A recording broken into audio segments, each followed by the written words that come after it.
Hello, and welcome to this program on solving problems using the GROW model. This video is for anybody who wants to improve their problem-solving skills, either for themselves or to help others. My name is Bob Griffiths, and I'm a coach and facilitator based in the UK. I've been using GROW for many years with individual clients and groups to help them find their own solutions to problems, issues, and challenges. While you can use GROW by yourself, it's a lot easier if you work with somebody else. I work with my clients using GROW, so in this video I'll be using the term client for the problem owner and coach for the person who's helping them. GROW is probably the best known coaching model in the world today. It was developed in the 1990s by watching how expert facilitators worked and analysing what they did that helped clients develop solutions to their own problems. I will use this map to illustrate how GROW works. In a short while I'll explain all the stages of GROW, but first we need to clarify what we mean by a problem in GROW terms. Many people believe this definition of a problem is self-evident, but for the purposes of GROW we define a problem in a particular way. In order to have a clear problem, there has to be two elements present. The first element is there must be something a client is trying to accomplish, a goal or wish. The second element is that it must be something that's obstructing them achieving what they want, so they cannot simply move straight to their goal. It's very important to understand that both elements must be present before someone has a problem. And the more clearly you clarify both elements, the easier it is to solve the problem. Let me illustrate what I mean with a couple of examples. The statement, "I have a headache," is not a clear problem. However, if we add, "I have a headache, it's stopping me concentrating, and I have to sit an exam I want to pass in an hour," the problem becomes clearer. This is because in the second statement, we know both what the person wants, pass the exam, and what's preventing them from doing so, the headache. So we have a clear problem. Let's look at another example. "I don't like my job." This is a statement and not a clear problem. If we add, "I don't like my job, I want a new one, but I'm afraid of interviews," it becomes a clear problem. The value of defining a problem in this way is that once you've expressed the problem in this format, very often the routes around the obstacles start to become clear. It's also important to remember that the problem only exists when the person cannot find a way around the obstacles. Once you have a way around the obstacles, the situation is no longer really a problem. It becomes a project which the client can go out and accomplish. In the headache example, if the client's headache can be cured by an aspirin and they have access to an aspirin, the solution becomes to take the aspirin, the problem's gone. In the second example, if the client has a fear of interviews, the solution becomes to learn how to conquer the fear.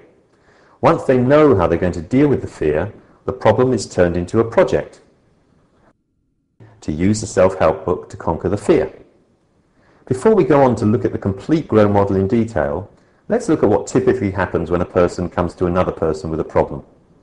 Normally, the first instinct of the helper is to offer suggestions and advice. This can work, sometimes, but it has a number of negative consequences. Firstly, the problem owner is deprived of the opportunity to find their own solutions, and that builds dependence. Secondly, the solution might not be correct for the problem owner at that time, especially if you've not clarified the real obstacles. Most of us have experienced giving a friend a perfectly good solution to their problem, only to hear them come back with "yes, but," and the reasons it will not work. So I'm not saying never give advice to people, but I am suggesting that it's often helpful to hold back from giving advice before you've really understood the problem elements, i.e. what the client wants and what's really obstructing them. Now we've defined what we mean by a problem, we can take the concept further and look at the full GROW model. The full GROW model takes the concept of having a goal and obstacles and expands on it. In the full model there are 6 stages. They are overall goal, session goal, reality, obstacles, options, and way forward. Here we return to the map. The map is a useful analogy because it visually represents the journey a client will follow using GROW. On the map, the goal is your destination point, where you want to be. This is the equivalent of what the client wants to achieve. The session goal is what the client wants out of the GROW session. The reality is the start point, where the client is now in relation to their goal. The obstacles are what stops the client going directly from where they are to where they want to be. The options are the routes around the obstacle to get to the goal. The way forward is the client actually starting on the journey. Having had an overview of the process, let's look at each of the stages in more detail. Firstly, the goal. When you have a problem, the first thing the client has to do is define the end point, the goal, the success criteria they want which will solve their problem, issue or challenge. The end point of the journey needs to be defined in clear, smart terms so that both coach and client know when they've achieved it.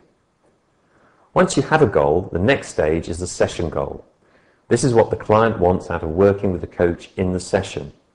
Usually this will be a plan for how to achieve the main goal, but it should always be checked. Once the goal and session goal are agreed, the next stage is to define the reality.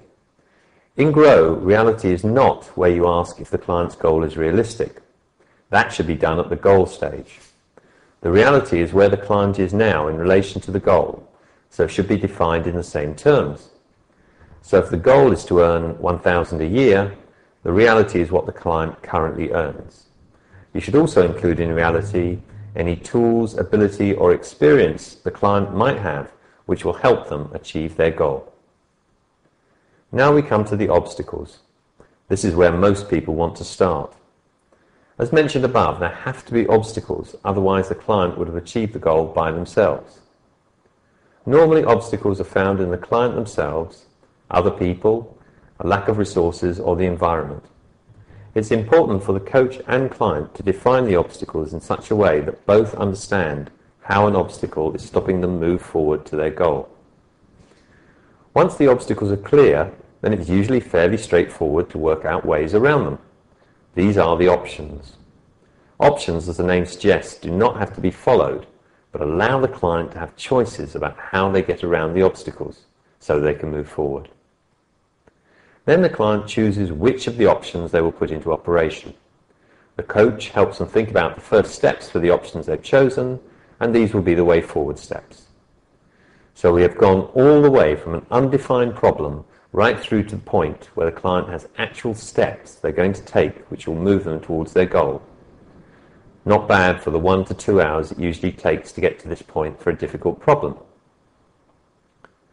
Many problems that people are stuck with can be dealt with this way if you approach them effectively. Grow does not work with all problems, but is very effective in many different types.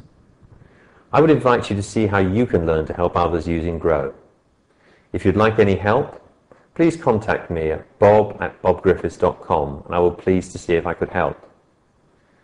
If you'd like to know more about Grow, have a look at the website www.bobgriffiths.com. Happy problem solving.